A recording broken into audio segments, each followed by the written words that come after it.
भरतपुर में भगवान परशुराम शोभा यात्रा धूमधाम हर्षोल्लास के साथ निकाली गई। ब्राह्मण युवाओं में विशेष उत्साह देखा गया।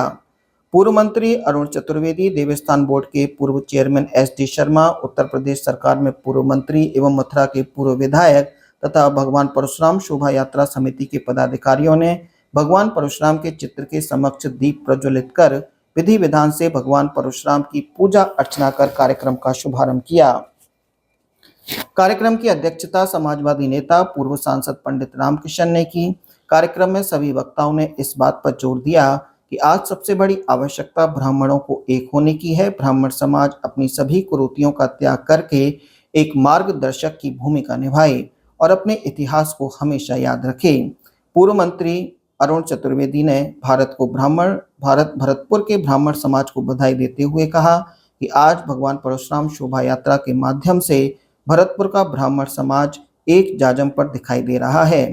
पूर्व राज्य मंत्री HD शर्मा ने कहा कि ब्राह्मण समाज आज एक जाजम पर बैठा हुआ है। हम सबको प्रण लेकर ब्राह्मण समाज के सभी कुरीतियों को दूर करने का संकल्प लेना चाहिए।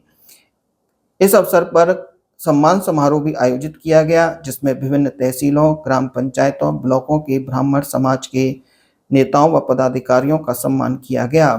कार्यक्रम में गिरिराज बछामदी, गंगाराम पाराशर, डॉक्टर सुशील पाराशर, कौशलेश शर्मा, ताराचंद चिचाना, डॉक्टर आलोक शर्मा, अजय कटारा, नेत्रकमल मुदगल, राजीव तिवारी, इंदुशेखर शर्मा, देवाशीष भारद्वाज, अनिल भारद्वाज, गीतम शर्मा आदि ने अपने उद्बोधन में कहा कि ब्राह्मण युवा आज ऊर्जा और उत्साह से भरपूर दिखाई दे रहा है।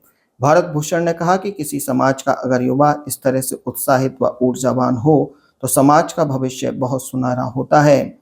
इस अवसर पर देवव्रत टिन्ना, प्रवीण मालोनी, जीतू भौट, भारत भूषण आदि युवाओं ने भी अपने उद्बोधन से कार्यक्रम को ऊर्जावान बनाया।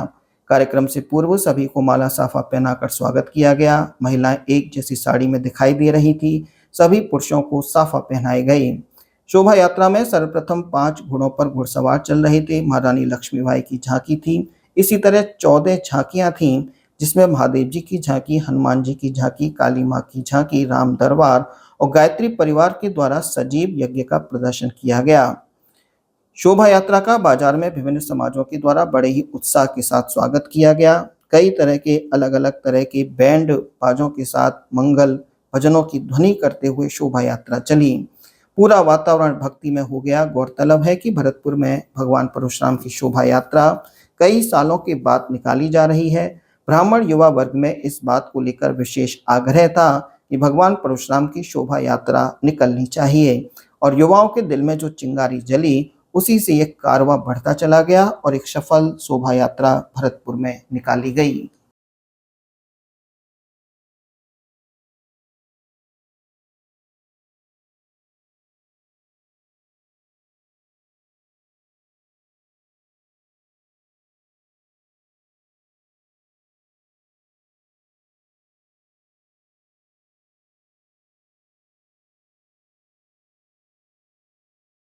विचार में काम करने वाले होंगे, किसी भी मत को मानने वाले होंगे, लेकिन पहले ब्राह्मण है और ब्राह्मण समाज की एकता को लेकर के चलने की आवश्यकता हम सबकी।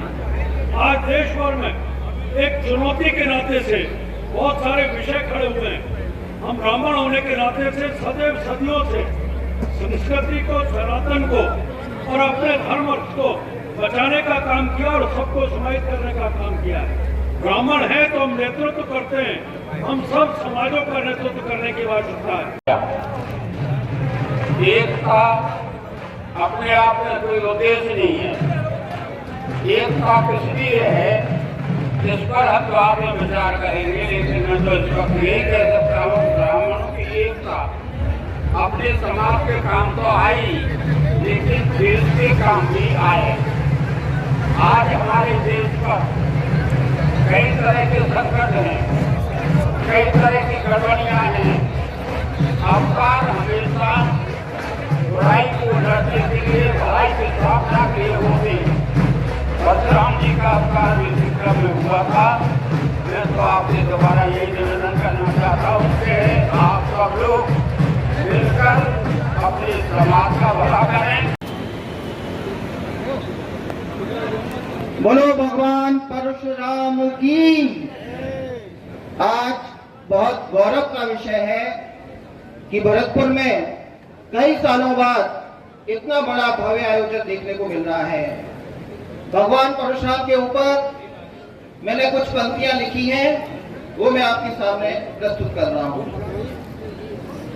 परशुराम भारत के गौरव गान है, परशुराम भारत के गौरव गान है, परशुराम देश के स्वाभिमान है, परशुराम भारत के गौरव गान है, परशुराम ब्राह्मणों की गौरव गाथा है, परशुराम विप्रों के स्वाभिमान है, परशुराम को प्रणाम कर रहा हूँ मैं, अपनी सांसें उनके नाम कर रहा हूँ मैं। आज देश को परशुराम चाहिए।